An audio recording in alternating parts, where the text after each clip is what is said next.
played guitar from All right. 8 hours till my fingers bled. Really? Yeah. So No, see, that's guitars have been very important in my life.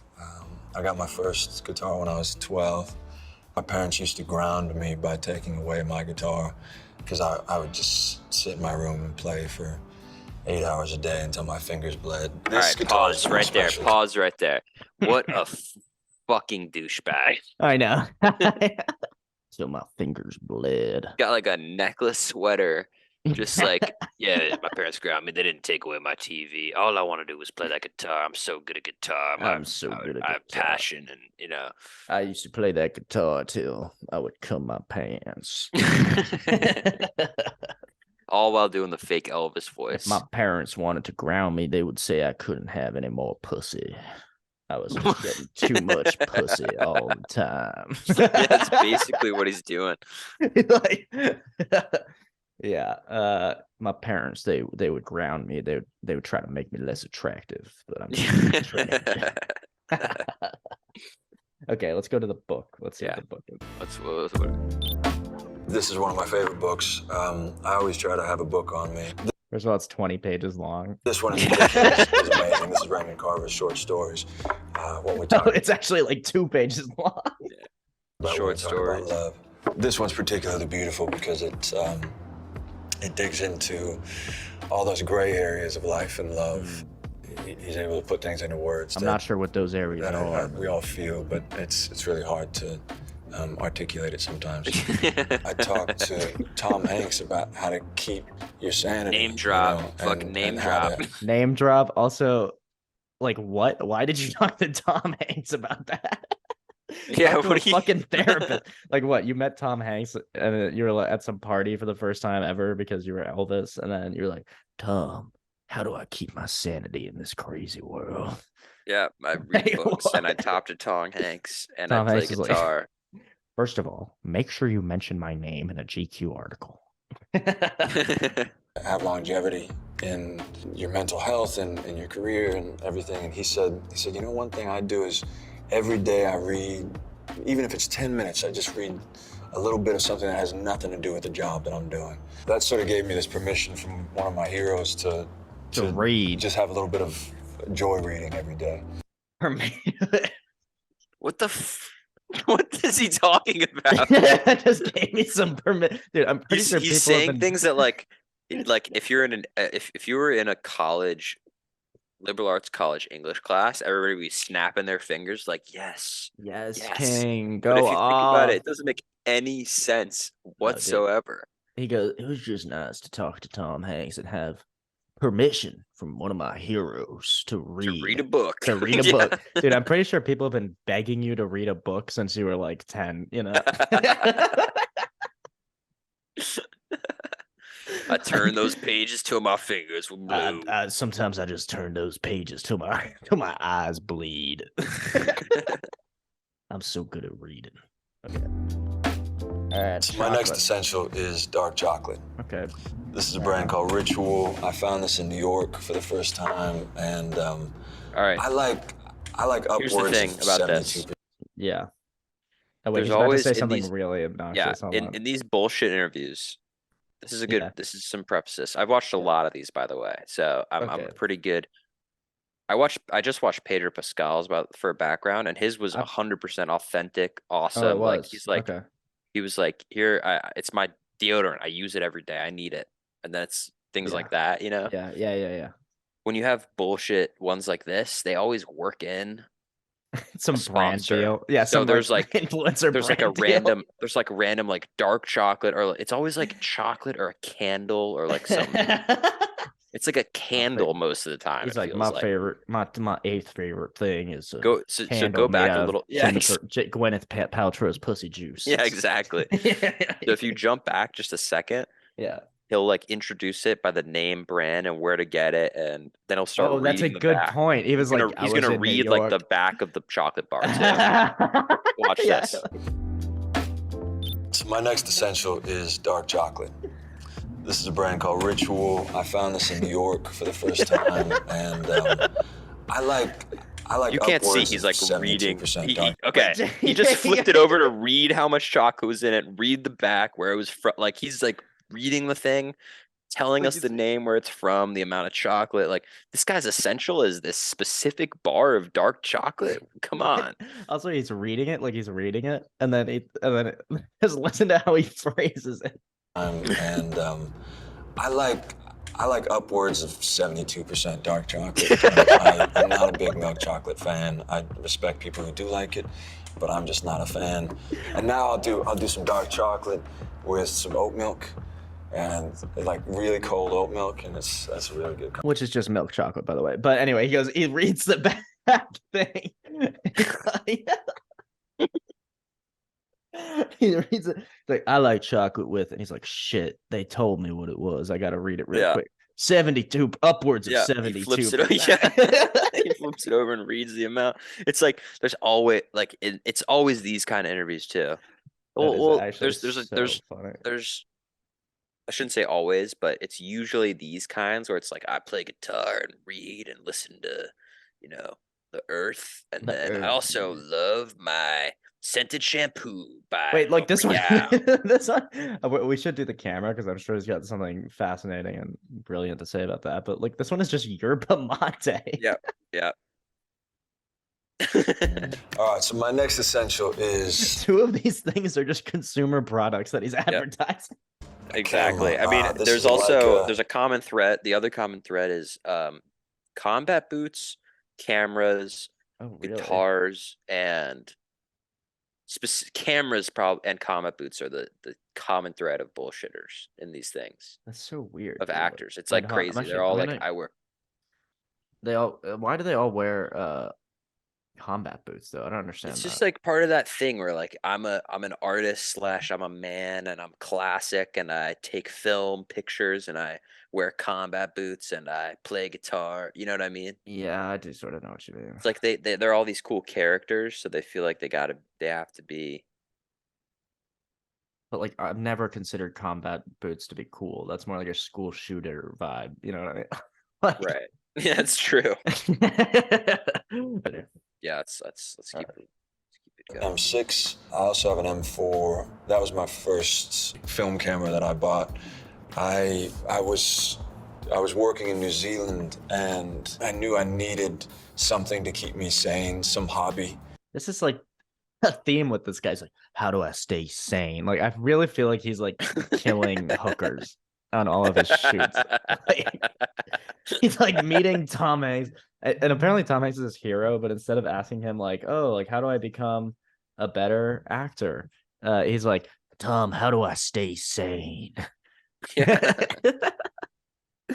Okay, anyway, that I could obsess about on my days that I wasn't working. The other fun thing about this, it feels like Christmas morning every time you get film developed, and it's a slower process, so it makes you appreciate it more, and I'm a lot more decisive about what I'm going to shoot, and which is different than when you just take out your phone and take a bunch of pictures. I ended up 30 of those pictures are of his house. dick. I had a dark room downstairs, so I had this basement with a dark room, and so I started learning how to do that, and I'd spend hours in there in the red light, developing pictures, and I found so much joy doing that. What I used to do was brew yerba mate tea, and then I found this, and then it's kind of this nice cold afternoon delight. Lately, I've been cracking open one of these, and it keeps me going in the afternoon. Said afternoons. Oh, candle! There's always a fucking candle with these guys. In a room to feel a certain way. I found this perfumer in London. Oh yeah. And yeah. What's the name? That what percentage of wax is in the candle? Where can you buy it? Where's it from? Yeah. What's the URL for the? Yeah. Told me is that she makes individual scents for Johnny Depp whenever he plays different roles, and so he'll have a specific scent for the role. I don't know if it's true. I haven't corroborated that, but I like that story. I had a time where I was doing the Iceman Cometh to New York. I had this oil that I put on before every time I walked out on stage, and something about just whether you're smelling something or hearing something or feeling something, there's ways that you just can trigger a mental state. It's almost like Pavlov's dogs, you know, where you can trigger something in yourself. Here we go with the boots. Yeah, the Here we go with boots. the Okay, boots. the combat boots, So my baby. next essential is a good pair of vintage boots. These I found at a vintage store in New York, and I just tried them on, and I've got some others that are, you know, that this part comes up further, but these are just so comfortable. And then I ended up watching Fight Club one day and seeing Tyler Durden. I believe he's got the same boots. I mean, what you mean combat? But like, I mean, every movie, whatever. Right. Right. I One know. of the scenes, and he wears them unlaced, and I thought it made me like him even more. I never know until I try on a boot, but you know, some just they feel right when you put them on. All right, so what we have here, our next essential, a Carhartt jacket. I've got these in a number of different colors. It's nice to have, it keeps you warm. It's such an essential piece for me. I found my first jacket. You're not supposed to call it Carhartt a piece. Like every construction worker is fucking rolling around. Can you imagine some dude named like Tony, weighs like 225 pounds, works construction. Yeah. 6 kids. The Carhartt's such an essential piece for me. Like, hey, Bill, the Carhartt's such an essential piece for me, you know? Yeah. I don't know what I would do. I really like Carhartt, and just the general vibe of this guy being such a douche, like trying to be like this. Take film pictures, wear Carhartt, wear boots, play guitar. You know, it all stocks up. You know what I mean? Like you can, if you think about everything he's saying. Yeah. No, it's true. It's like I read short stories, play guitar, wear boots, wear Carhartts, take film, and I got my bracelets and my necklaces, and I talk. The like rings this. are a bit distracting. What do you think about that? Rings? Would you wear 4 rings on 4 definitely not. fingers?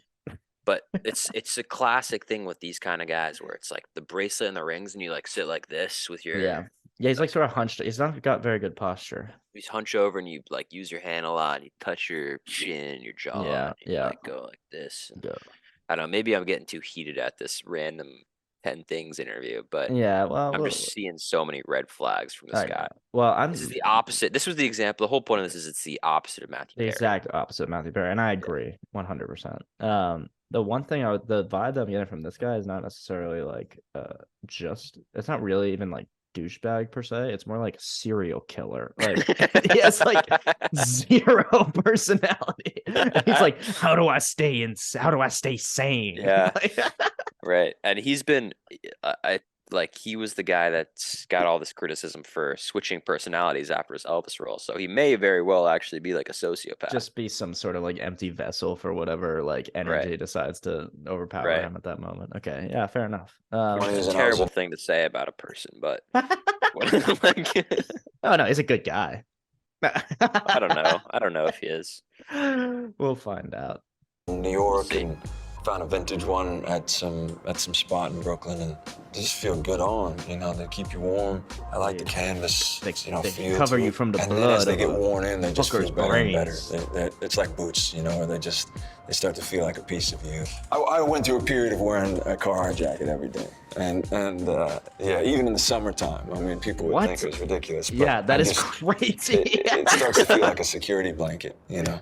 All right, I'm starting to see your point of view, Reese. Here, yeah, I'm starting to see. Guy is a serial killer. It's a security blanket in the summer, dude. It's like 90 degrees. Like, take off your fucking 10-pound jacket. Right. What the fuck? Are you talking? He's like actually playing guitar till his fingers bleed, and his parents are like, "Please, Austin, please, Austin, stop." And he's got his boots on, his car, sweating in summer, taking film of some like chick he's stalking. Like, yeah, no, the like he said he got grounded for he said that his punishment for getting grounded was that they would take his guitar away, but he forgot to tell us that what he got grounded for was like splaying out the cat's organs across the yard. No, makes sense.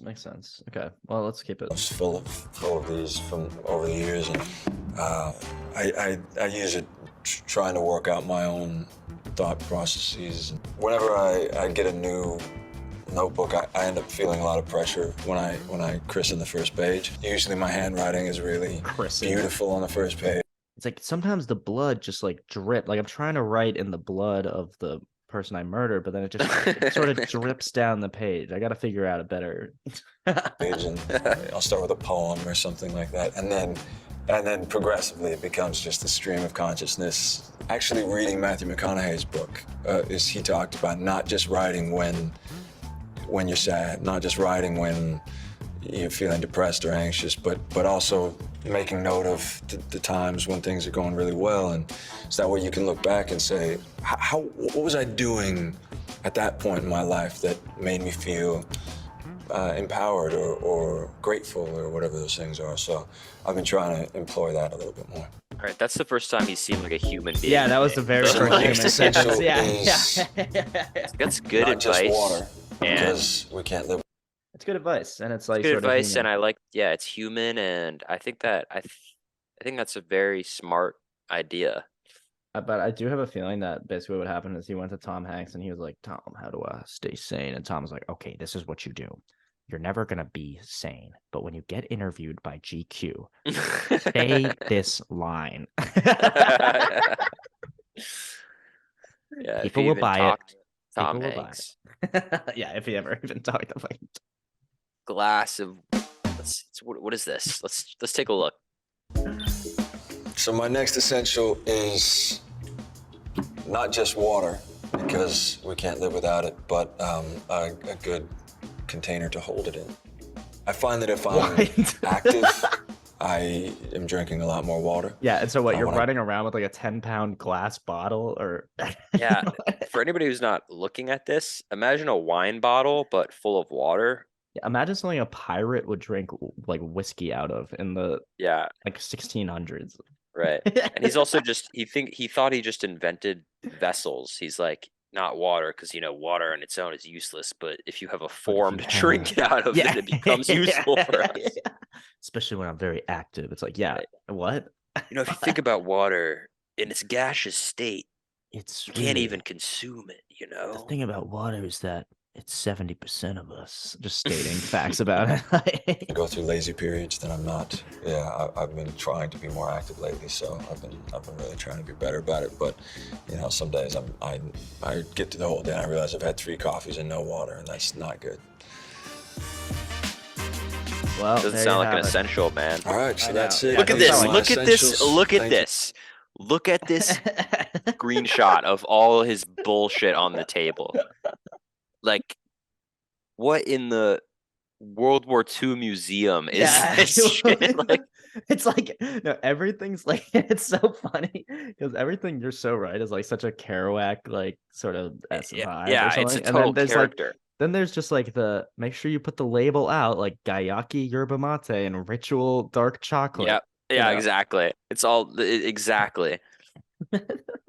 Center frame, just get a good shot of the 72% dark chocolate. And then he couldn't even think of the 10th thing, so he said water in a vessel. That was water in a vessel, but in like a old-timey type vessel. Everything is brown and classic, and it's very classic. It's like new. It's like it looks like it was all made yesterday, but like made to look like the olden times. Right. It looks like we're looking at $4,000 worth of stuff on this table that's made to look like it's worth like $20. Yeah, totally. Anyway, goddamn, we could do this. It might have been a bit harsh, but it might have been a bit harsh, and we can cut around. Yeah, but that interview pissed me off for some reason. I can see it. This is like the anti-Jake. This guy. Yeah, this guy's like the anti-me. He's just so full of shit.